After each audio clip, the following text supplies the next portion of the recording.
ayant pour objectif d'outiller, d'instruire et de corriger. Fansam Production a bien l'honneur de vous présenter ces temps d'enseignement. Orateur, Messieurs Traoré Konon, Franck Samuel.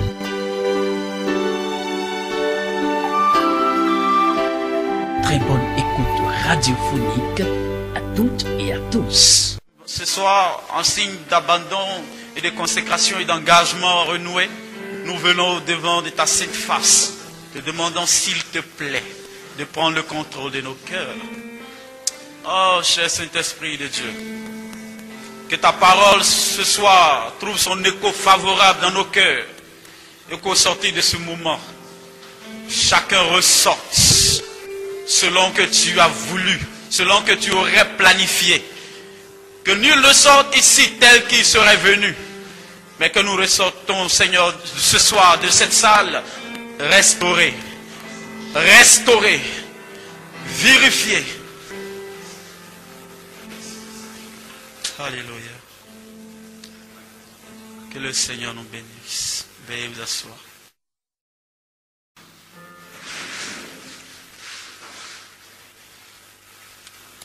Je vous salue tous au nom de Jésus. Je suis Konan Franck Samuel.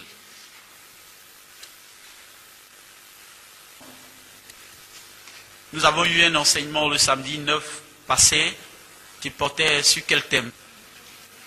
C'est quoi le thème? L'appel, les dons et les talents du chantre. Merci.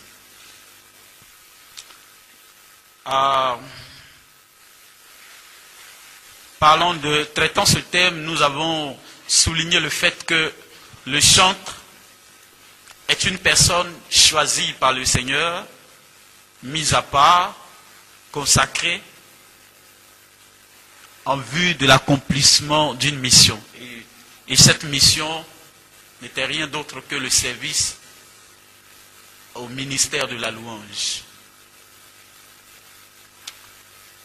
Le chantre est donc le ministre de Dieu au service de la louange.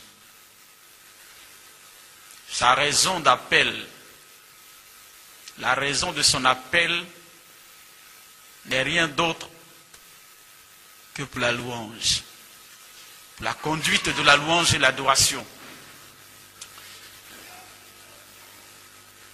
En vue de nous permettre d'exercer librement notre ministère, sans amalgame, sans confusion, aucune. Ce soir, nous avons porté notre choix sur un thème qui nous aidera à comprendre la notion du ministère de la louange et l'adoration. Et notre thème ce soir choisi est le fondement biblique de la louange et l'adoration. En introduction, disons ceci. La louange en tant que ministère est le seul qui va continuer dans le ciel auprès de Dieu après tous les autres ministères. Son importance est telle que le Père recherche des vrais adorateurs. L'enseignement cessera, l'intercession cessera, mais le seul ministère qui continuera, c'est le ministère de la louange.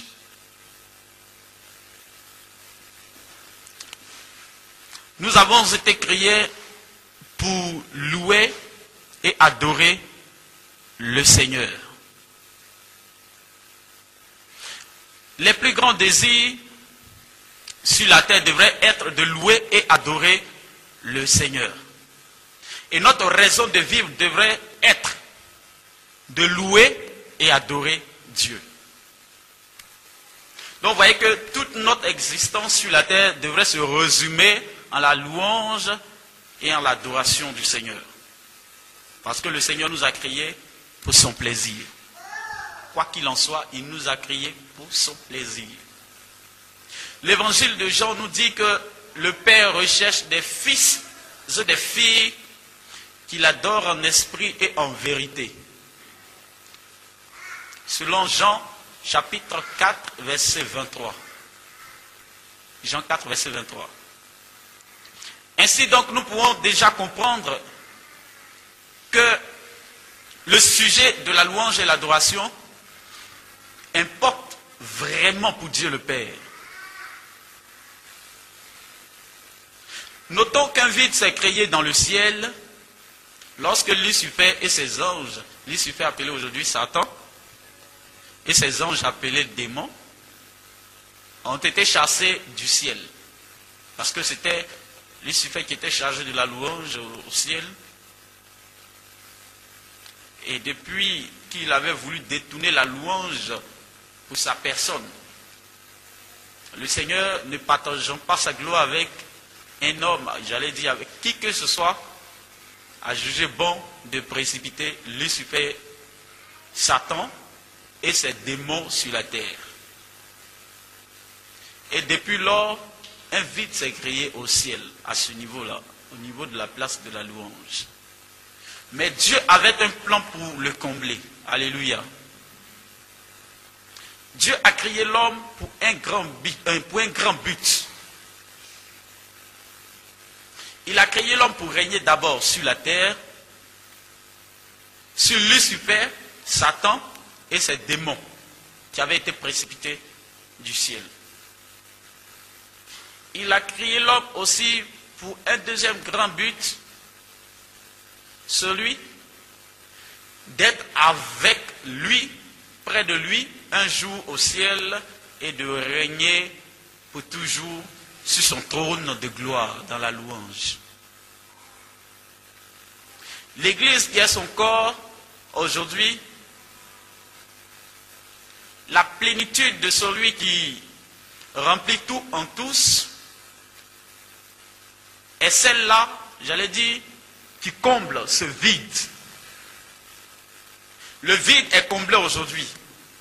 Le vide qui était là au départ est comblé dans la mesure où le Seigneur a choisi des hommes et des femmes qu'il a mis à part, qu'on appelle les chrétiens. En d'autres termes, l'Église, qui ne représente en aucun cas les quatre murs, mais vous et moi, c'est nous qui remplaçons, j'allais dire, qui comblons ce grand vide. Et Éphésiens chapitre combien? 3, verset 21. Vous pouvez prendre pour passage de base pour soutenir un peu ce que je suis en train de dire.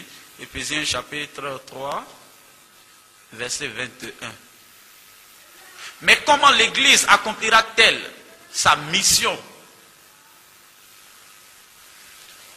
Et comment accomplira-t-elle aussi son but et remplira ses fonctions, j'allais dire son devoir vis-à-vis de Dieu, si elle ignore ce que c'est que la louange et l'adoration? C'est donc pour cette raison que nous allons d'abord, dans un premier temps, dans le chapitre 1, donc le plan de notre enseignement, dans le chapitre 1, définir ces deux concepts, c'est-à-dire définir la louange et l'adoration. En procédant par élimination, j'espère que vous suivez. Je vais très lentement parce que dans le premier enseignement, vous avez dit que j'étais un peu rapide. Voilà. Donc cette fois-ci, je vais lentement pour que vous preniez note un peu. Voilà. En procédant par élimination, avant de voir le chapitre 2, les moyens par lesquels nous pouvons louer et adorer Dieu. Donc dans la définition de la louange et l'adoration, nous allons voir d'abord ce que la louange et l'adoration ne sont pas et ce que la louange et l'adoration sont en réalité. Donc pour les deux concepts, nous allons d'abord voir ce que la louange n'est pas et ce que la louange est, ce que l'adoration n'est pas et ce que l'adoration est. Et dans le chapitre 2, les moyens par lesquels quels sont les moyens par lesquels nous pouvons louer et adorer Dieu? Ça, c'est le chapitre 2. Nous verrons ensuite le chapitre 3. Quand devrons-nous louer Dieu? Quand devons-nous louer Dieu ou adorer Dieu? Avant de terminer par la conclusion, donc nous avons 3 chapitres simples qui vont nous aider à développer notre enseignement ce soir. Est-ce que vous avez relevé les 3 chapitres? Ça va? Merci. Donc enfin la conclusion. Nous allons commencer d'abord. Donc tous les 3 chapitres que vous avez notés là, suivez bien. Voilà comment est-ce que nous allons procéder. Nous allons parler de tout ce qui concerne la louange, ce que la louange n'est pas, ce que la louange est, ensuite les moyens par lesquels louer Dieu. Nous allons finir avant de parler de l'adoration, pour nous permettre d'avancer tout doucement et nous faire comprendre. Donc les différents chapitres, notez-les en point A au niveau de la louange et en point B au niveau de l'adoration. Exemple, quand on va parler de la définition, approche définitionnelle, d'abord dans un premier temps, mettez à chapitre 1, approche définitionnelle, à chapitre 1A, approche définitionnelle, donc on va parler de la louange. Ça va? Et quand on va parler de les moyens par lesquels louer Dieu, mettez aussi chapitre 2A. Parce que quand on va arriver sur l'adoration, ça arrive de vous mélanger un peu. Voilà, parce que quand ça va arriver sur la louange, sur l'adoration, on parlera de la même chose, mais utilisant d'autres explications. Chapitre IA, donc chapitre 1, définition des concepts, dont la louange d'abord. D'abord, ce que la louange n'est pas. Pour mieux apprécier la valeur d'une chose, il faut d'abord enlever la saleté. Elle dit même pour mieux apprécier la valeur de l'or, il faut épurer l'or. Vous êtes d'accord avec moi? Voilà. C'est pourquoi nous allons d'abord procéder par élimination. Ce que la louange n'est pas, avant de définir la louange. Là, on pourra mieux comprendre. Donc, ce que la louange n'est pas. D'abord, la louange n'est pas l'animation. La louange n'est pas l'animation. Souvent, on traite les chants comme étant des animateurs. Les gens qui animent les cultes. Les gens qui viennent égayer le peuple. Ce n'est pas ça la louange. Ou bien on vient, on chante à une veillée par exemple, parce que les gens sont en train de dormir. On dit bon, les gens venez, vous allez réveiller les gens. Ok. Donc notre rôle ne consiste pas à animer, parce que la louange, l'animation, c'est maintenir un peuple en veille. Voilà, donner vie à un peuple. Voilà. Or, ce n'est pas là notre but premier. Donc, mettons ça d'abord. La louange n'est pas l'animation. Deux, la louange n'est donc pas aussi le show. On aime utiliser souvent ce thème-là. On va faire le show. Vraiment, on a fait le show. On va vraiment chauffer ce dimanche-là.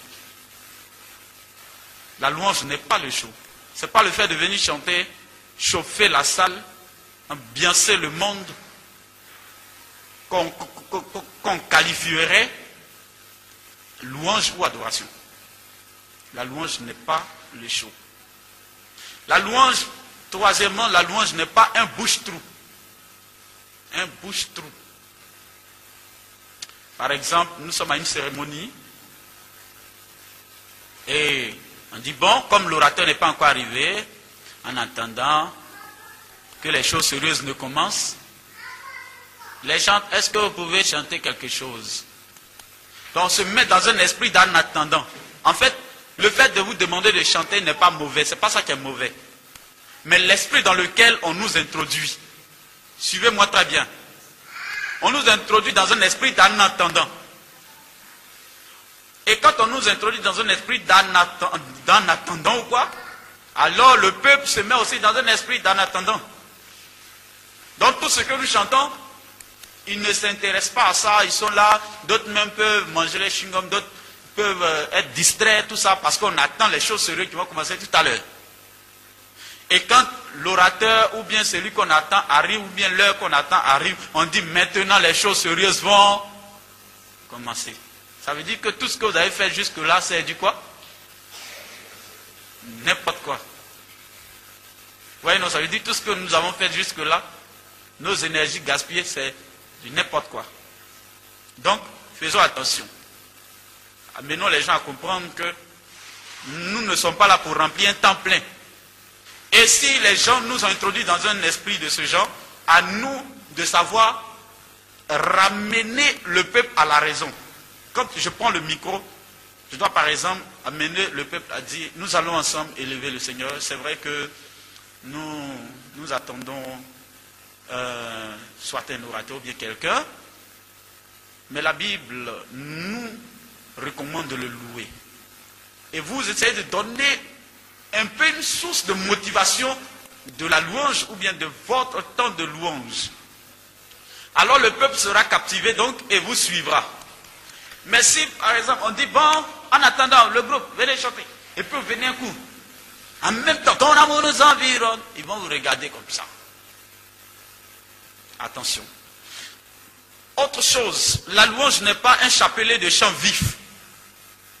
Un chapelet de chants vifs, vous connaissez un peu les chapelets. On aligne les chants comme ça. Tac, tac, tac, tac, tac, tac, tac, tac, tac, tac. Il n'y a pas de pause, quoi. On aligne, on aligne, on aligne, on aligne. Ton amour nous environne, ô Seigneur. Élie a prié, Élie a prié, Élie a prié. Le Père a descendu. Gloire à Dieu qui règne dans les cieux. Alléluia. Tout le monde chante. Venez voir comme Jésus-Christ est bon. Quand on finit tout d'enchaîner, on dit maintenant, on dit Alléluia. Nous venons de louer le Seigneur. Donc on croit en fin de compte que la louange, c'est le fait d'avoir aligné les chants. On croit que le fait d'avoir aligné les chants, c'était là que se résumait la louange. Non. La louange, les chants peuvent participer. Les chants participeront. Tout à l'heure, on verra que les chants feront partie des moyens qu'on pourra utiliser. Mais la louange, dans sa définition, n'a rien à voir avec ça. Un chapelet de chants vifs, ce n'est pas le fait d'enchaîner les chants. Donc, si bien qu'on est un peu figé à ça. Si ce dimanche, on n'a pas aligné des chants, on trouve que non, ça n'a pas été une bonne louange. Si il y a eu un chant, donc la cadence a un peu changé, on trouve que ça n'a pas été la vraie louange. Parce que quelque part, on n'a pas aligné, on n'a pas maintenu le cap jusqu'à la fin. Donc, on n'a pas vraiment loué Dieu. Attention. Alléluia. Alléluia. Pour nous qui conduisons, il faudrait que nous soyons conscients de ces choses. Pour que, quand les autres prêteront la confusion, nous essayons de les aider à comprendre. Voilà, c'est un peu là l'objectif. La louange n'est donc pas aussi un temps de défoulement. Par exemple, toute la semaine, la semaine a été vraiment chargée. On a beaucoup travaillé. C'était une semaine de tension. Cette semaine a vraiment été une semaine de calvaire. Bon, dimanche arrivé enfin. Il faudrait que je me détends un peu et viens oublier un peu mes soucis. Donc les chants, venez nous égayer un peu. Vraiment, par vos chants, on va oublier un peu nos soucis. Donc on va danser, on vient se défouler. Un peu comme les gens du monde qui, pendant les week-ends, s'en vont au maquis pour se défouler. Ou bien ils s'en vont à Décon ou bien quoi, pour se défouler. Attention. Amen. Ah, je ne connais pas là-bas. Mais le nom est tellement célèbre que c'est un peu identique à un quartier de la Côte d'Ivoire, d'Abidjan aussi qu'on appelle Djamé. Voilà. Donc, ok. La louange n'est pas aussi un concert de musique. Ce n'est pas le fait d'avoir organisé un concert et puis on vient jouer des bons morceaux qu'on appelle louange. Vous pouvez organiser un concert, chanter jusqu'à la fin sans toutefois louer Dieu. Parce que la louange va bien au-delà. Voilà. La louange n'est donc pas aussi le tempo d'un morceau de musique. On dit par exemple, le groupe musical essaye de nous chanter le chant. Donnez-moi un chant.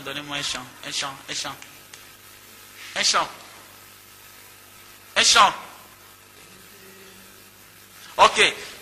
On dit par exemple, le groupe musical, venez nous chanter Ebenezer. Et puis on lui demande en louange ou en adoration. Ça veut dire quoi? S'il dit en louange, on va chanter comment? Et s'il dit en adoration? Donc en fin de compte, la louange devient quoi? La louange devient chaud. Un tempo de musique. Non, ce n'est pas ça. Ce n'est pas le fait de faire danser qui est louange. Ce n'est pas aussi le fait de jouer lentement qui soit autre chose. La louange n'est aussi pas la danse. Ce dimanche par exemple, le groupe musical a bien chanté. Hein? Non, en tout cas, ils ont bien chanté. En tout cas, j'étais vraiment touché. Mais bon, ce n'était pas... Est-ce qu'on peut calmer? Voilà. Ils ont vraiment bien chanté. Mais quoi? On n'a pas dansé. Pourquoi? Parce qu'on n'avait pas chanté les chants habituels qui font vibrer la salle. Donc, on n'a pas loué Dieu. On trouve qu'il n'y a pas eu de louange. Si c'est en cela qu'on résume la louange, non, c'est mal fait.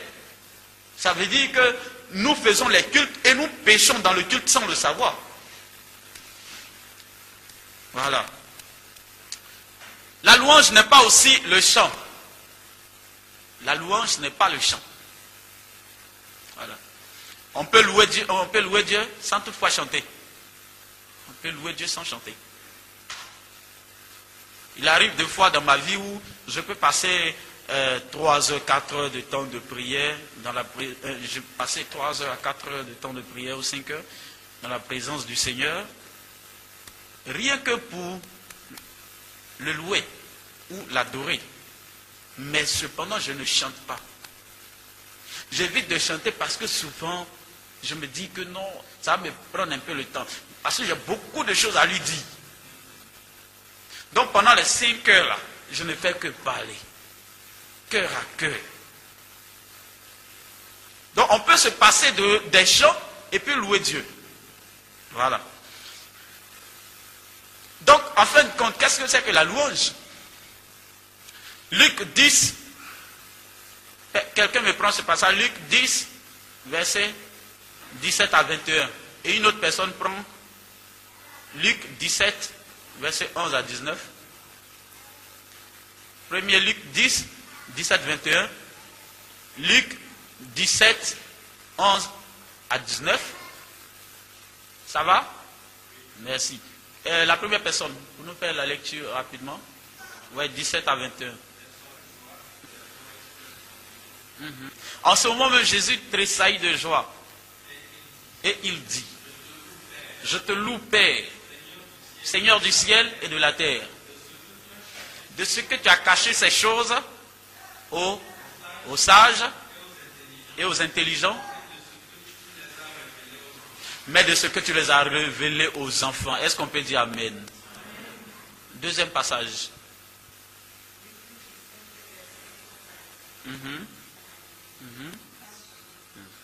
Amen. Amen. Donc ici, par ces deux passages, nous commençons à comprendre quand même ce que c'est que la louange. Je sais que vous avez eu un enseignement sur la louange ici.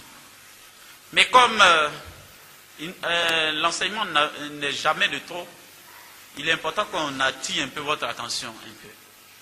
Parce que bien que vous ayez eu l'enseignement sur la louange, mais apparemment on ne dirait pas. Donc il faudrait que, à partir de ce soir-là, il y ait rectificatif des choses. Voilà. Et que les choses soient appliquées. Que ce que vous recevez ce soir-là ne soit pas empoché dans les tiroirs. Mais que vous qui êtes chargé de la louange et de l'adoration, vous reflétez vraiment ce nom de chantre. La louange vient du verbe louer. Que veut dire louer? Le dictionnaire définit la louange comme dit les mérites de quelqu'un. Et dans notre cas, ce quelqu'un c'est Dieu. Donc dit les mérites de quelqu'un, ça c'est ce que le dictionnaire dit. Maintenant, prenons pour fondement les textes de base que nous avons vus tout à l'heure. Voilà. Et pour définir la louange, selon le contexte biblique. Nous dirons alors que la louange, c'est le fait d'exprimer avec joie notre reconnaissance à Dieu pour ses bienfaits. La louange, c'est le fait d'exprimer avec joie notre louange, notre reconnaissance à Dieu pour ses bienfaits. À mon endroit comme à l'endroit de mon prochain. Donc, j'exprime à Dieu avec joie pour ce qu'il a fait. J'allais dire ma reconnaissance pour ce qu'il a fait pour moi et pour mon frère. C'est ça la louange. Notons aussi que la louange est toujours liée à un bienfait de Dieu. Donc, contrairement à ce que nous avons vu plus haut, qui était que l'animation qui était l'animation, le show et autres, tout ça, nous voyons que la louange n'a rien à voir avec tout ça, mais la louange est plutôt liée, j'allais dire rattachée au bienfait de Dieu dans notre vie. Donc, il ne peut pas avoir de louange sans sujet de joie, sans sujet. Je loue Dieu pour un sujet. Je chante parce qu'il y a un sujet. Donc, dans un chant que je choisis, il doit avoir un sujet. Quel est le sujet que je dégage du chant, de mon chant? Voilà, c'est ça. Si le sujet est repentance, c'est que ce n'est pas louange. Si le sujet est autre chose, ce n'est pas louange. Mais si le sujet exprime la reconnaissance à Dieu pour ses bienfaits, alors voilà la louange. Alléluia. Alléluia. Donc nous voyons ici que ça n'a rien à voir avec l'aliment des chants. Voilà. Chapitre, nous venons de définir. Alors, chapitre 2. Comment peut-on louer Dieu? Donc les moyens par lesquels nous pouvons louer Dieu. Maintenant, on peut voir les chants. Donc, les moyens par lesquels nous pouvons louer Dieu. Par les chants. Donc, les éléments que nous allons citer accompagnent la louange, mais ne viennent pas en première position. Ça va? Est-ce que vous suivez un peu le cheminement? Voilà. La louange d'abord, c'est la reconnaissance à Dieu pour ses bienfaits à notre égard. Maintenant, les moyens par lesquels nous pouvons passer pour exprimer cette louange-là, c'est ce que nous allons voir. Mais nous ne devons pas mettre ces éléments-là en première position pour dire que sans ces éléments-là, il n'y a pas de louange. Par des chants. Les passages bibliques, je vous les épargne parce que vous aurez le polycope simple de 8 pages là. Voilà. Vous l'aurez. Et les détails sont donnés dedans. Les témoignages. Donc, 1, par les chants, nous pouvons louer Dieu. 2, par les témoignages. 3, par la danse. Le roi David a dansé. Donc, nous pouvons exprimer notre joie parce que souvent, quand on réussit à un examen, là, on saute, on danse, souvent même on se tue. Voilà. En Côte d'Ivoire, tout récemment, avant que je ne quitte la Côte d'Ivoire, il y a un fait qui m'a marqué. Il y a un frère là qui venait d'avoir son bac.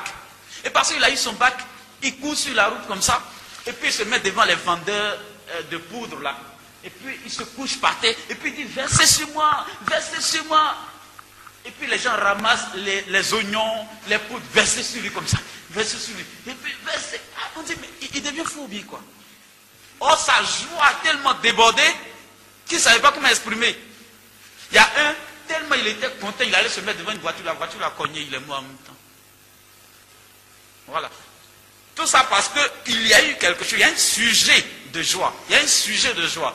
Et donc, pour nous, notre sujet de joie nous pousse à danser, notre sujet de joie nous pousse à chanter, notre sujet de joie nous pousse à rendre témoignage aux autres de ce que Dieu est bon, de ce que Dieu a fait quelque chose pour moi. Ensuite, nous pouvons utiliser aussi la musique. Bon, il y a plusieurs autres moyens, mais nous pouvons nous limiter à là. Voilà. À noter que ces moyens, je le précise encore, à noter que ces moyens ne se placent pas devant la parole qui exprime audiblement ce sujet de reconnaissance devant Dieu pour ce qu'il a fait. Et ici, la mémoire joue un rôle important dans la mesure où il faut se rappeler toujours de ce que Dieu a fait. Il faut se souvenir toujours de ses œuvres. Si nous oublions ce que Dieu a fait pour nous, c'est sûr que nous n'allons pas pouvoir le louer. Donc, pendant les préparatifs de mon temps de louange, il faudrait d'abord m'assurer que Dieu a fait quelque chose pour moi. Et si par exemple me confie la charge de préparer les chants de louange de ce dimanche, je ne dois pas venir de façon technique ou mécanique et prendre un cahier où j'ai recensé mes chants et puis dire, c'est quel chant mais je vais chanter même. Ah, ce chant, Dieu, tu es bon. Ouais, ce chant est bon. Ce chant, est-ce que ça va dans la même cadence? Est-ce que c'est dans le même rythme même? Bon, attends. Ebenezer, on dirait c'est même. Ah, oui. En fin de compte, on choisit les chants parce qu'il faut choisir. Mais on ne les choisit pas parce qu'il y a quelque chose que Dieu a fait pour nous. Avant de choisir vos chants, il faudrait d'abord s'assurer que Dieu a fait quelque chose pour vous. Donc, pensez au bienfait de Dieu de la semaine. Vous n'avez pas besoin qu'il y ait un miracle extraordinaire avant de savoir que Dieu a fait quelque chose pour moi. Mais au cours de la semaine, dans les moindres détails, dans les petites choses, Dieu a fait quelque chose pour toi. Pour toi qui es en train de préparer les chants. Alors, j'essaie de me mettre dans la prière. Je prie, Seigneur. Je commence à louer Dieu pour ce qu'il a fait. Je te bénis parce que je me souviens qu'en traversant la route, hier soir, il y a une voiture qui a failli me cogner. En tout cas, vraiment, je vais te célébrer. Tu es un Dieu de miracles, Seigneur. Tu es un Dieu de miracles. Je vais te louer. Alors, il y a mon sujet de louange qui vient là. Est-ce que vous me suivez? Alléluia. Voilà. Il y a un sujet de louange qui vient tout de suite. Mais si je prends mon cahier et puis je recense les chants, parce qu'il faut recenser, parce que voilà. Tac. Quand je finis, je dépose là-bas. Et puis voilà, je m'en vais faire autre chose. Quand je finis, samedi arrive, je prends mon cahier, je m'en vais. Voilà les chants que j'ai choisis. Et on dit de chanter ça. Voilà. Et puis je chante. Dimanche, je viens. Et puis ça s'en va. Et puis je m'en vais. Je dépose mon micro. En fin de compte, c'est le peuple qui va penser au bienfait de Dieu certainement. Mais pour nous-mêmes qui conduisons, nous ne nous mettons pas dans un état d'esprit de louangeur. Et c'est ce qui est mauvais. Faisons attention. Que le Seigneur nous aide. Que le Seigneur nous aide. Voilà. Est-ce que nous avons vu un peu comment nous pouvons préparer notre temps de louange? Vous avez eu un peu une idée, non? Voilà. D'abord, il faut prier et demander au Seigneur le sujet. Essayez de... C'est pourquoi je disais tout à l'heure que la mémoire est importante. Parce qu'il faut se souvenir de ce que Dieu a fait pour vous. Mais il faut se rappeler. Après, s'être rappelé, alors vous bénissez le Seigneur d'abord verbalement. Souvent on dit non, la louer, c'est prier 2 fois.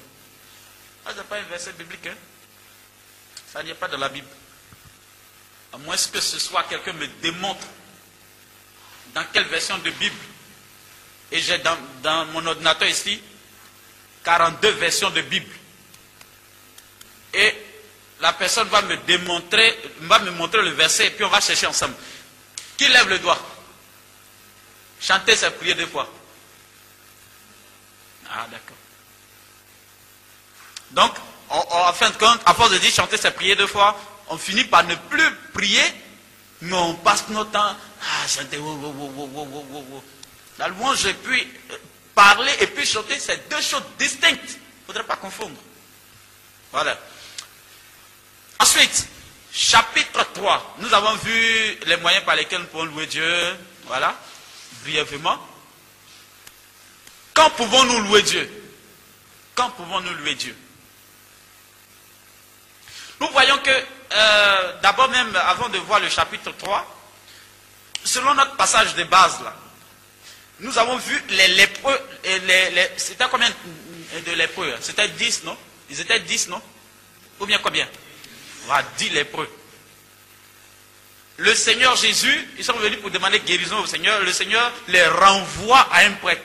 Aller se présenter à un soi-disant prêtre ou quoi. Ils s'en vont sur la route, ils sont guéris. Et puis les autres s'en vont, et tandis que, combien qui sont revenus? Combien? Une seule personne. Un seul lépreux. Des lépreux. Un lépreux, des lépreux. Ah, d'accord. Il n'est plus lépreux. Il revient au Seigneur sur ses pas et il bénit le Seigneur parce que quelque part, il vient de voir un sujet de louange. Alléluia. Alléluia. Et pour moi, je viens au pied du Seigneur parce que le Seigneur a fait de si grandes choses pour moi. Et c'est par rapport à ça que David pourra le dire. Je suis dans la joie quand on me dit allons à la maison de l'Éternel. Pourquoi? Parce que je vais à la maison de l'Éternel, parce qu'il y a un sujet de joie. J'ai quelque chose à lui dire. C'est pourquoi il ne faudrait pas rentrer dans la présence de Dieu quand tu n'as rien à dire. Si tu n'as rien à dire, il faut t'asseoir. Plutôt que d'aller t'asseoir devant Dieu. Oh Seigneur, les mots me manquent. Et puis tu bailles. Ah Seigneur, les mots me manquent. Les mots me manquent. Oh Seigneur, les mots me manquent. Si les mots te manquent, il faut te taire. Est-ce que tu es obligé de parler? Ok? Voilà. Donc il faut toujours avoir un sujet de louange. Amen. Le chapitre 3. Quand pouvons-nous louer Dieu, c'est ça? Ok. A. Petit A. Du matin au soir. Du matin au soir. B. Tout au long du jour. Psaume 71, verset 8. Toute la journée. Psaume 71, verset 8. C. Durant toute notre vie. Psaume 146, verset 2. Notez les passages là, et après vous allez les consulter. Et dans les devoirs, dans l'examen, certainement, je peux vous demander de me citer les versets de base aussi. Ah, on dirait que les gens sont réveillés maintenant. Ok, je disais d'abord pour tout au long du jour, Psaume 71, verset 8. C'est durant toute notre vie, Psaume combien? 146, verset 2. Ça va? D. Continuellement. C'est-à-dire, c'est vrai que c'est durant toute notre vie, mais on n'a pas dit de faire un peu aujourd'hui et puis mettre pause. Et puis après, on fait encore. Donc toute notre vie même doit exprimer louange. Il n'y a pas de pause. Même mon sommeil, dans mon sommeil, j'exprime louange. Dans mon travail, j'exprime louange. Je n'ai pas dit j'exprime chant. Mais j'ai dit j'exprime louange. Ça va? Ça ne veut pas dire embrouiller les gens par,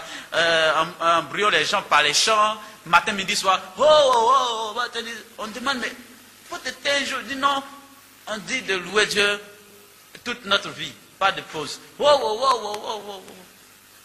Comme il y a un frère là qui a mal interprété le verset, qui dit veillez et priez sans cesse, veillez et priez. Donc le frère, lui, tout le temps, depuis qu'il a lu le verset là, il ne fait que se promener dans Côte d'Ivoire, dans Abidjan là, pour chercher veiller. Lundi, il est dans une veillée à Holy Church. Mardi, il est dans une autre veillée à l'église Baptiste Œuvre Mission. Mercredi, il est dans une autre église. Donc, il cherche seulement, il est en quête de veiller quoi. On lui demande, mes frères, qu'est-ce que tu fais quand tu as été tué? Il dit, je n'aime pas les gens qui n'appliquent pas la parole de Dieu. Tu es chrétien ou tu es païen? Il dit, mais je suis chrétien. Il dit, mais la Bible dit, c'est écrit noir sur blanc, veillez et priez. Ce n'est pas dans ce contexte-là qu'on dit de veiller. Amen. Donc quand on dit toute notre vie, ça ne veut pas dire chanter toute notre vie, mais ça veut dire louons toute notre vie. Parce que le chant accompagne la louange. Ensuite, quand nous sommes abattus, donc petit E, quand nous sommes abattus, Psaume 42, verset 1. Psaume 42, verset 1. Ça va? Donc, en toute chose, pour finir, F, petit f, en toute chose, nous devons louer Dieu. Et donc, ici, ça vient résumer tout ce qu'on aurait ajouté après. Donc, dans la joie comme dans la tristesse, dans le bonheur comme dans le malheur, nous devons louer Dieu. Souvent, on pense que c'est quand nous sommes dans la joie seulement qu'on doit louer Dieu. Non, même quand il y a la douleur, il faut dire, Seigneur, je te rends grâce parce que tout ce que tu fais est bon. Dieu ne fait rien pour rien. Si tu as permis ce malheur dans ma vie, c'est tellement que tu veux m'amener à une autre étape de ma vie. C'est dans les épreuves que tu me montres ta gloire. Parce que, retenons, derrière chaque situation qui nous arrive se cache un sujet de joie. Se prépare toujours un sujet de joie. Même si aujourd'hui vous ne réalisez pas cela, demain vous allez comprendre que, vraiment, mais c'était bien que je passe par ça, mais si je ne passais pas par là, je n'allais pas voir la gloire de Dieu. Donc ça veut dire que même en pleurant, il faut se souvenir qu'on doit louer Dieu. En riant, il faut se souvenir qu'on doit louer Dieu. Souvent aussi, tellement on est content tellement qu'on oublie Dieu. Par exemple, je cherche du travail. Matin, midi, soir, Seigneur, Seigneur, Asie, donne-moi du travail. Dès qu'il me donne du travail, oh, je n'ai pas assez de temps pour la prière. En fait, le boulot me prend tellement de temps. Oh Seigneur, excuse-moi. Amen. Donc ça veut dire que notre sujet de joie s'est transformé en fin de compte en autre chose. Donc dans la joie comme dans le bonheur, j'allais dire dans la joie comme dans la tristesse, dans le bonheur comme dans le malheur, dans la disette comme dans le désert, nous devons louer Dieu. Alléluia. Alléluia. Est-ce qu'il y a des louangeurs ce soir? Voilà. Ok. Bon. Nous venons de finir tout ce qui concerne la louange. Nous allons aborder l'adoration, l'aspect adoration. Nous allons procéder par la même manière. Donc, approche définitionnelle de l'adoration, ce que l'adoration n'est pas. Est-il juste de mettre dans un même sac l'adoration et la louange sous prétexte qu'ils n'ont rien de différent? Ça, je vous pose la question. Certains prétendent que la différence entre la louange et l'adoration se situe au niveau du tempo, du tempo avec lequel on exécute un morceau. Et même, j'allais dire, le même chant, le tempo avec lequel on exécute le même chant. C'est comme je le disais tout à l'heure là. Quand on dit de chanter le chant, on demande si c'est en quoi. Si c'est en adoration, on chante lent. Si c'est en louange, on chante rapidement. Ok. Mais est-ce pour cette raison qu'on doit mélanger et mettre dans un même sac la louange et puis l'adoration, sous prétexte qu'ils n'ont rien de différent? La Bible n'a-t-elle pas raison d'utiliser deux vocables différents parlant de ces deux concepts? Donc, maintenant, il faudrait qu'on voie ce que c'est que l'adoration pour essayer de comparer les deux. Pour voir si on peut les mettre ensemble.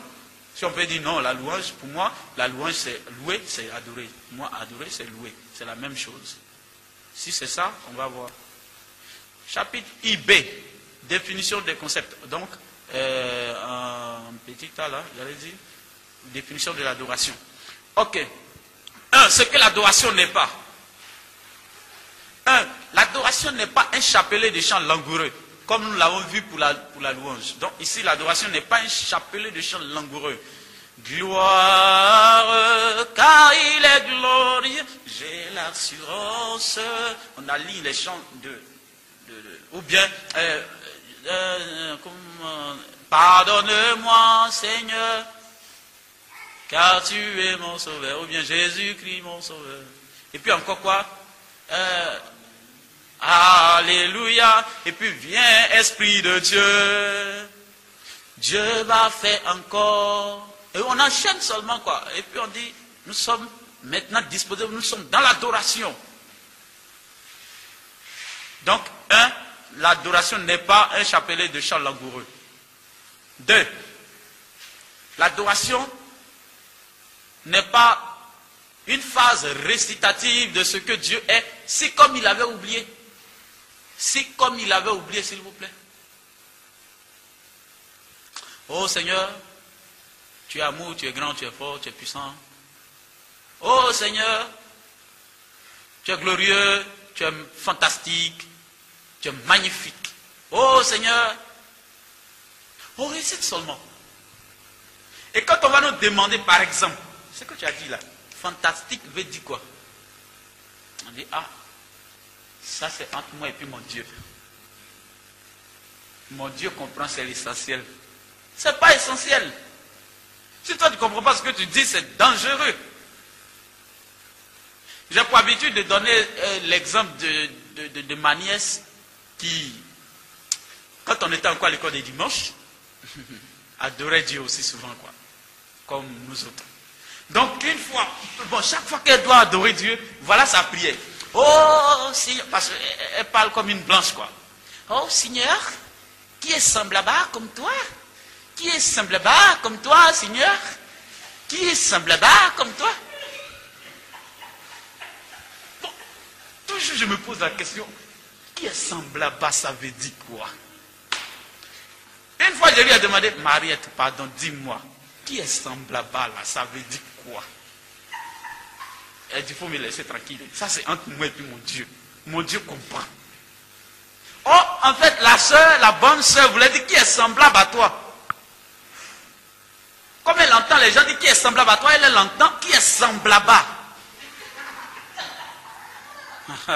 Vous voyez comment vous riez, non? Voilà autre exemple. On était une fois dans un moment d'adoration et puis on dit, élevons un à un la voix pour prier, pour adorer le Seigneur. Il y a une soeur qui se lève et qui commence à adorer le Seigneur. Oh Seigneur, tu es digne d'être saboté. Toi seul en es digne d'être saboté. Oh, je vais te saboter, oh Seigneur. Toi seul en es digne, en es digne.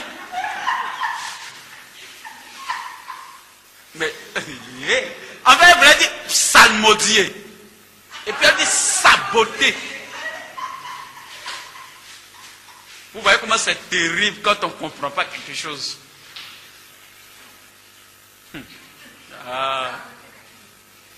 Le Seigneur n'a qu'à être saboté. Et puis lui, il en a digne. C'est pas il en est, il en a digne. Amen. Amen. Alléluia. Faisons attention. Et même dans nos chants, on a un chant là, nous sommes sur le roc.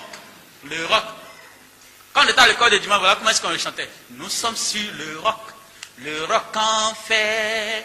Nous sommes sur le roc en fer. Nous avons trouvé le repos. Nous sommes sur le roc en fer. Est-ce que caillou peut devenir fer? Caillou, roc là. Est-ce que ça peut devenir fer? Non. Mais on le chante et puis on saute. Nous sommes sur le roc en fer. Alléluia. Mais c'est le roc en fer. Or nous disons en fer, le fer. C'est pourquoi tout ce que nous chantons, nous devons d'abord analyser ce que nous chantons. Si nous ne comprenons pas une phrase dedans, demandons à celui qui est à côté ou bien à ceux qui sont à côté, qu'est-ce que ça veut dire? Ils vont nous dire. Amen. S'ils nous donnent ce que la définition, alors nous pouvons le dire. Pour donner ce dernier exemple, il y a l'un de mes professeurs qui disait une fois il était en train de louer le Seigneur, comme tous les matins, ils font des dévotions matinales ou bien quoi avec sa famille, et il prend sa guitare, il commence à louer le Seigneur, et comme ça il dit, oh Seigneur, tu es l'étoile brillante du matin, tu es la rosée de l'aimant. Et à son petit garçon de 10 ans, pendant ce temps il avait 5 ans, quoi. Il était encore petit, il ne comprenait rien encore dans la vie. Bien qu'à 10 ans, il ne comprenait rien encore. Mais à 5 ans, c'était encore plus grave. Donc, le petit tape son papa.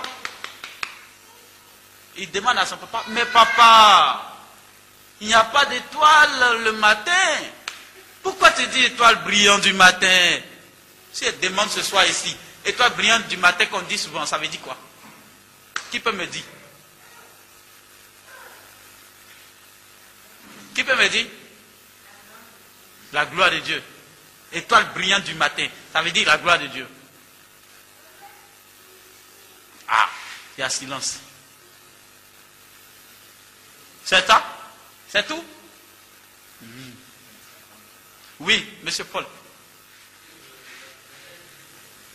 Oui.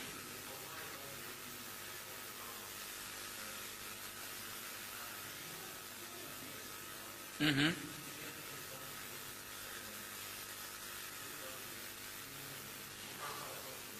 Mhm.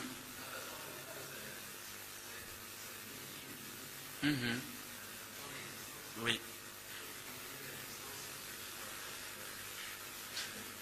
C'est ça. Donc, M. Paul lui dit que l'étoile brillante du matin, ça peut symboliser le Seigneur qui illumine la vie de la personne. C'est ça, non? Qui illumine sa vie, qui illumine, qui éclaire. C'est ça, non? Ok. Ok, donc lui au moins, il comprend quelque chose dedans. Mais parmi nous ici, je dis, c'est la vérité. Hein? Parmi nous ici, il y a beaucoup de personnes qui ne savaient pas ça. D'autres même priaient comme ça, étoile brillante du matin, sans toutefois savoir. Que le Seigneur nous aide. Disons ce qui est censé, ce que nous comprenons. Donc, l'adoration n'est pas une phrase récitative de ce que Dieu est, si comme il avait oublié. Voilà, ne lui rappelons pas ce qu'il est, si comme il avait oublié. Mais disons-le sur la base de quelque chose. 3. L'adoration n'est donc pas aussi une phase de fermeture automatique des yeux. Par exemple, quand on dit on va louer Dieu, les yeux sont ouverts. Clair, clair. On se regarde. Mais quand on dit on va adorer Dieu, est-ce que l'adoration est liée à la fermeture des yeux? Non. En fait, on ferme les yeux pour éviter d'être distrait. C'est tout. Pour mieux nous concentrer. Sinon, quelqu'un peut ouvrir les yeux et puis bien adorer Dieu. Vous êtes d'accord avec moi? D'accord. Donc, souvent, si quelqu'un à côté, il ne ferme pas ses yeux, on dit non, lui là, c'est un païen. C'est un païen, parce que quand on prie, il ne ferme pas ses yeux. Ça dépend. Il peut fermer ses yeux et puis être distrait. On peut fermer les yeux et puis être distrait. On peut ouvrir les yeux aussi et puis ne pas être distrait. Donc, ça dépend de celui qui adore. Donc, ce n'est pas une phase de fermeture automatique des yeux. Comme dans une recherche de sensation de ce que, de se convaincre de la présence de Dieu. 4. L'adoration n'est pas aussi le tempo d'un morceau de musique. Ok, nous avons dit ça. 5. Ce n'est pas un préliminaire au message qui sera donné. Un préliminaire au message qui sera donné. Ce n'est pas tous les chants que vous chantez avant que le prédicateur ne monte sur scène, demande au groupe musical de chanter. Le chant qui, par exemple, le prédicateur, il y a des prédicateurs avant de prêcher, forcément ils vont demander un chant. Donc, c'est pas ce chant que vous chantez chaque fois avant la prédication là. Ça ne veut pas dire forcément adoration. Ça peut être un chant d'invocation de la présence de Dieu. Ça peut être un chant d'engagement. Ça peut être un chant d'abandon au Seigneur pour lui dire Seigneur, maintenant nous voulons t'écouter. Ça peut être un chant aussi d'adoration. Ça peut aussi être un chant de louange. Peu importe. Que ce soit lent ou rapide, toujours est-il que le chant qui vient avant la prédication, qu'on résume souvent, c'est-à-dire le préliminaire au message là, qu'on résume souvent en adoration, ce n'est pas l'adoration. Voilà. On peut chanter ce qu'on veut, mais selon les directives de l'homme de Dieu ou selon la conviction du Saint-Esprit, tout en nous inscrivant dans la vision de celui qui va prêcher. 6. La louange n'est pas un moyen de captiver l'attention de son auditoire. Voilà. Il y a des personnes qui n'aiment pas trop chanter les chants rapides parce qu'ils trouvent que dans les chants langoureux, ils arrivent à bien exprimer leur voix. Voilà. Donc, pour captiver le peuple, quoi. C'est pas ça. 7.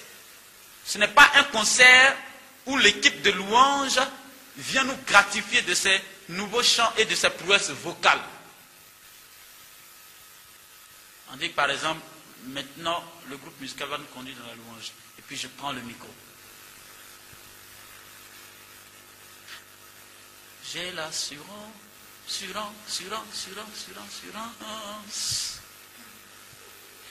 de mon salut.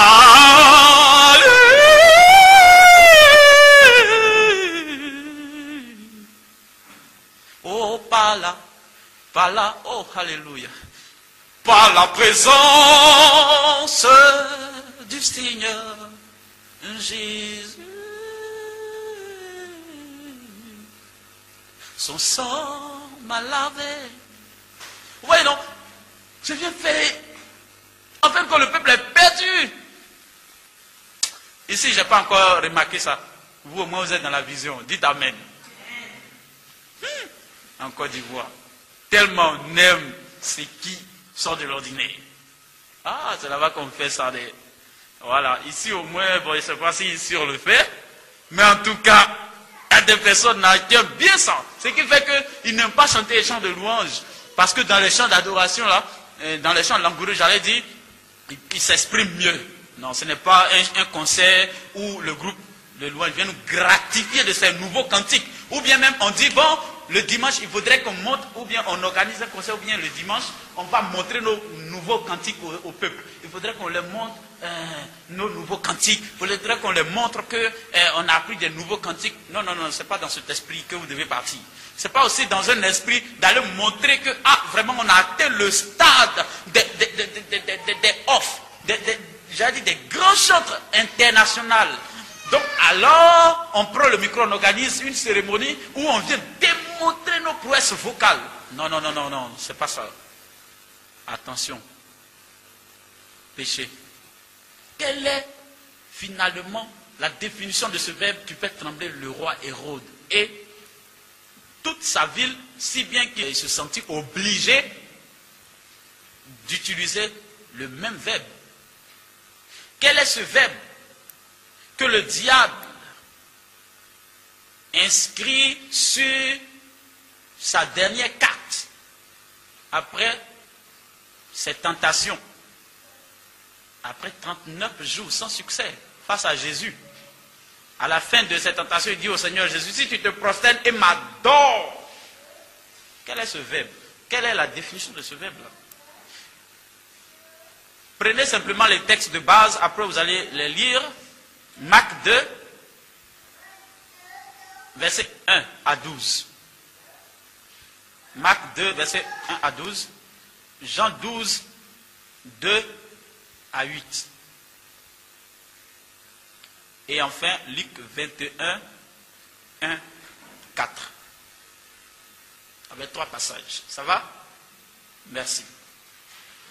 Bon, prenez le dernier. Il y en a 4. Apocalypse 9, verset 11. Merci. Selon le dictionnaire Larousse, adorer, c'est aimer passionnément. Basons-nous sur ces textes, ces 3 textes, ces 4 textes. C'est vrai que vous n'avez pas lu, mais dans le premier texte, il s'agit du paralytique qui a été guéri par le Seigneur Jésus et qui a glorifié le Seigneur, qui a glorifié Dieu à la fin. Dans le deuxième, il s'agit de cette dame qui s'appelle Marie, qui a versé sur les pieds de Jésus le parfum, un parfum d'une grande valeur. Voilà.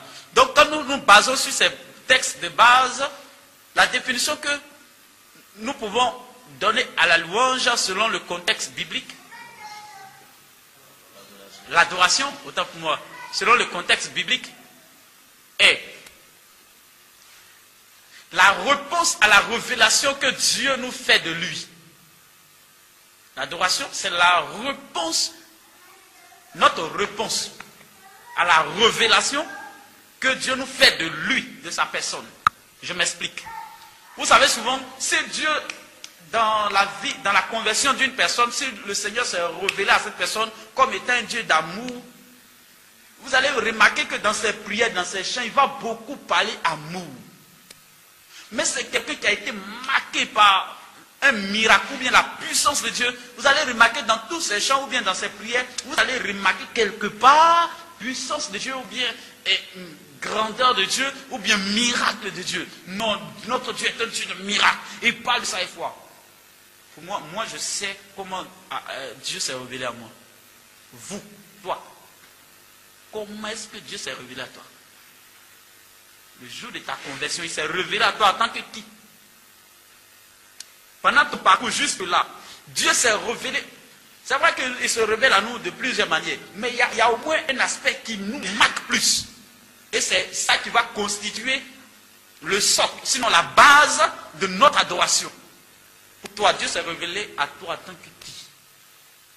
Est-ce un Dieu médiocre, un Dieu d'excellence, un Dieu d'amour, un Dieu doux, un Dieu autoritaire?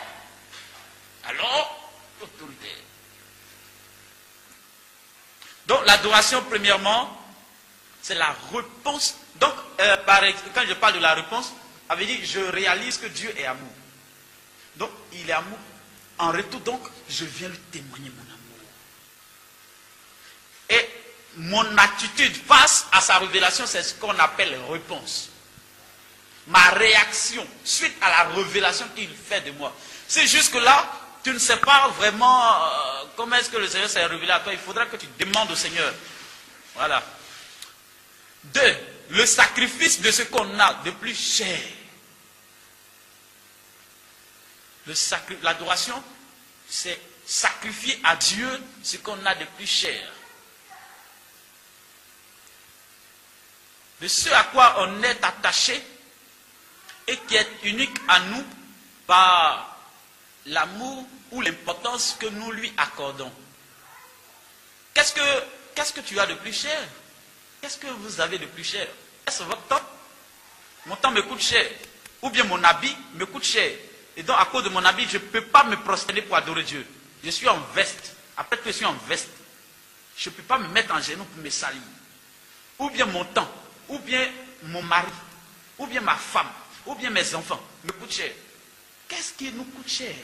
Le sacrifice de ce que nous avons de plus cher au Seigneur, c'est ce qui constitue l'adoration. Le fait de savoir mettre le Seigneur au devant de ce qui nous coûte le plus cher constitue l'adoration. Alléluia. Alléluia. Amen. Merci.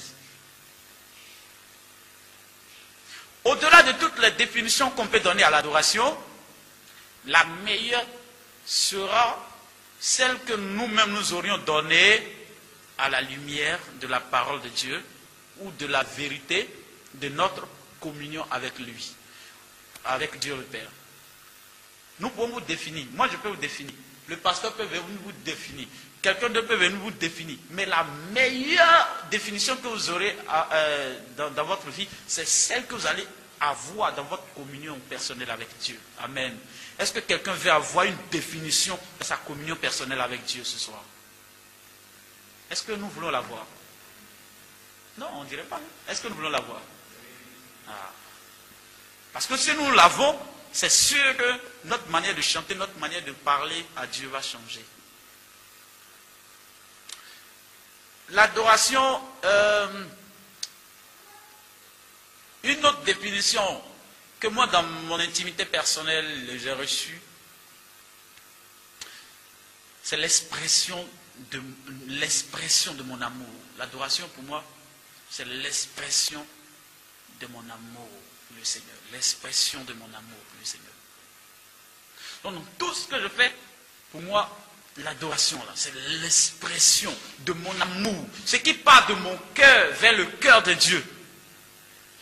Ce qui ne part pas de mes lèvres vers le cœur de Dieu, mais de mon cœur vers le cœur de Dieu.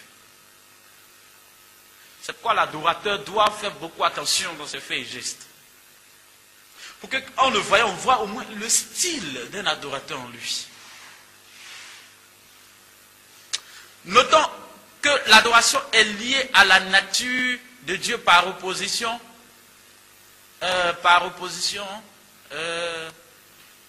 aux œuvres ou aux actions, notamment de ce que Dieu est pour nous. Donc ici, l'adoration, comme on le dit en général, c'est reconnaître ce que Dieu est pour nous, simplement.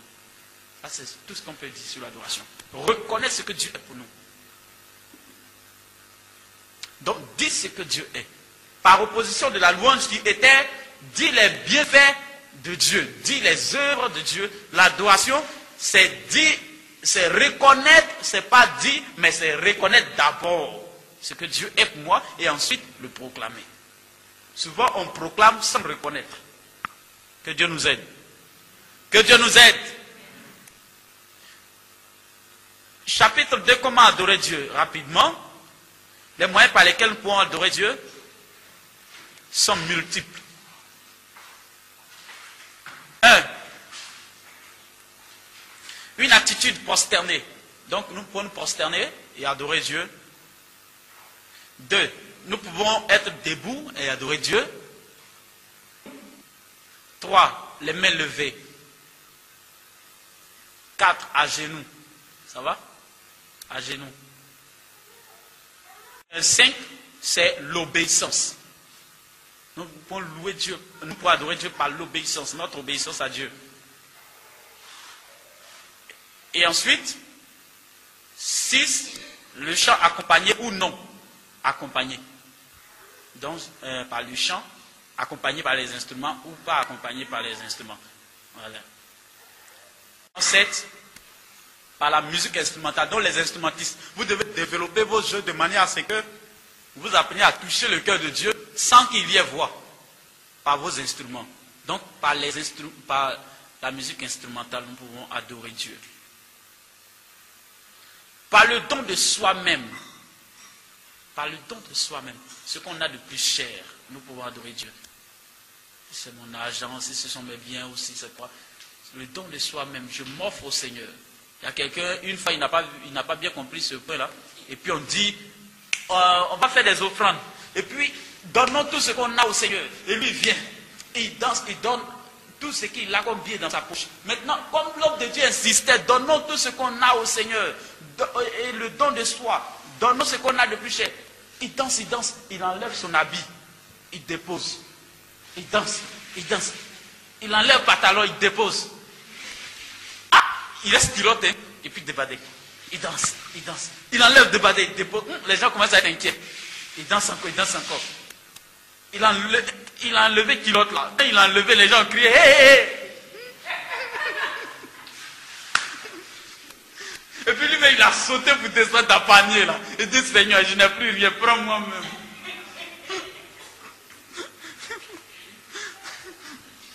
Il y a trop de choses dans la vie. Hein. Souvent, vous sortez, vous voyez les choses. Amen. Aussi par le silence. Nous pouvons adorer Dieu sans parler. Par le silence. Je suis dans l'admiration des œuvres de Dieu, de ce que Dieu est, de la grandeur, de la nature de Dieu. Et je reste dans un silence absolu. Je me tais et je contemple, j'admire la grandeur de Dieu pour moi. Tout ceci sur la base d'un cœur pur. D'un cœur pur. Matthieu 5, 8 dit, heureux ceux qui ont le cœur pur, car ils verront Dieu. Merci. Quand faut-il adorer Dieu? Même chose comme la louange, donc on n'a pas besoin de revenir là-dessus, c'est tout. Quand il faut adorer Dieu, idem que la louange. Donc, les moyens que vous avez vus là-bas, bon, j'allais dire, les moments dans lesquels nous pouvons louer Dieu là-bas, vous appliquez la même chose au niveau de la louange, au niveau de l'adoration ici, et vous avez les éléments essentiels pour pouvoir louer. En conclusion, donc, disons ceci. Du fait que le chant soit le moyen excellent le plus utilisé dans la louange comme dans l'adoration, nous devons de savoir quand chanter et en quel moment. Nous devons de savoir quoi chanter et en quel moment chanter. Quoi chanter? C'est pourquoi il faut avoir un répertoire approprié. Un répertoire approprié. Il ne faudrait pas choisir les chants n'importe comment, voilà, mais il faut avoir un répertoire approprié. Un répertoire approprié. Il faut choisir les chants en fonction du contexte. Notons aussi,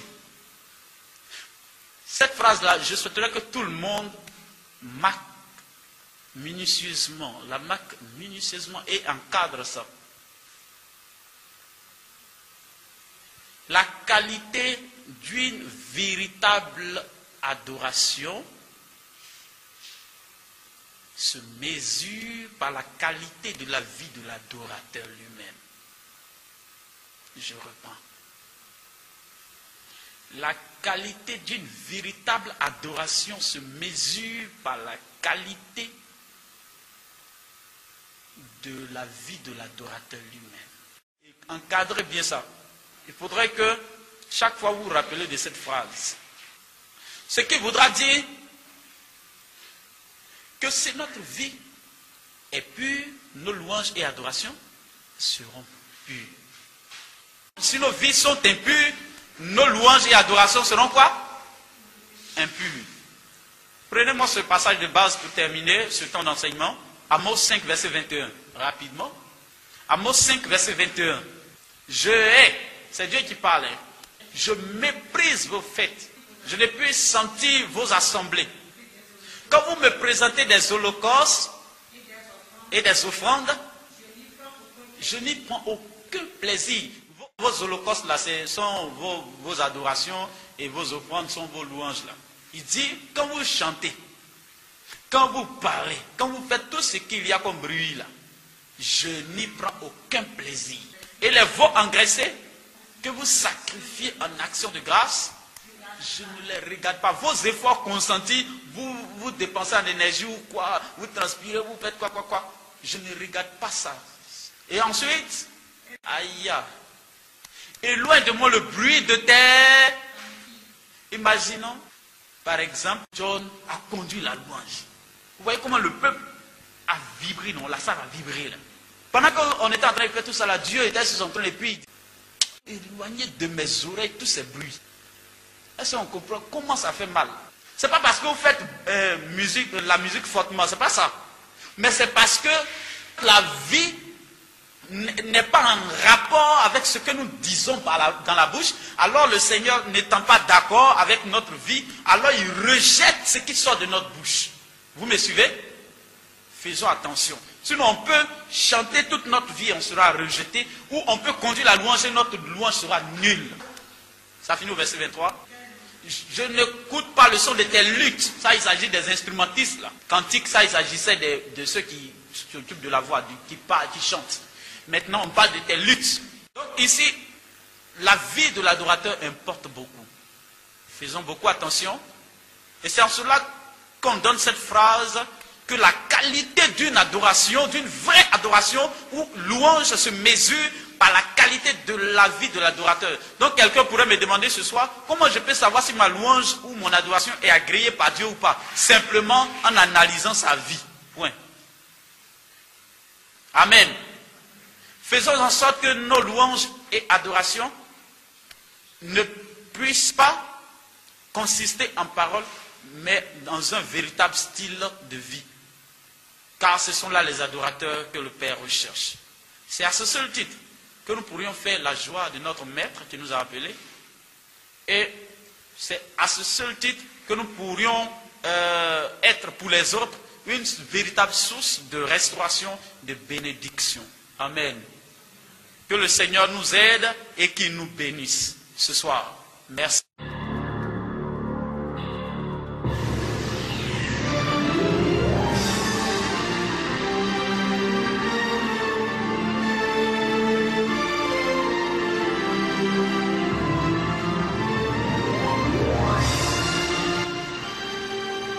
Des éventuelles informations relatives à cet enseignement, veuillez prendre attache avec nous à FranceSam Productions au numéro suivant plus 228 92 34 65 09 ou le plus 228 98 23 10 38. Email francesamconan@yahoo.fr. FranceSam Conan en un seul mot, j'appelle FranceSamConan@yahoo.fr. Puisse Dieu vous bénisse.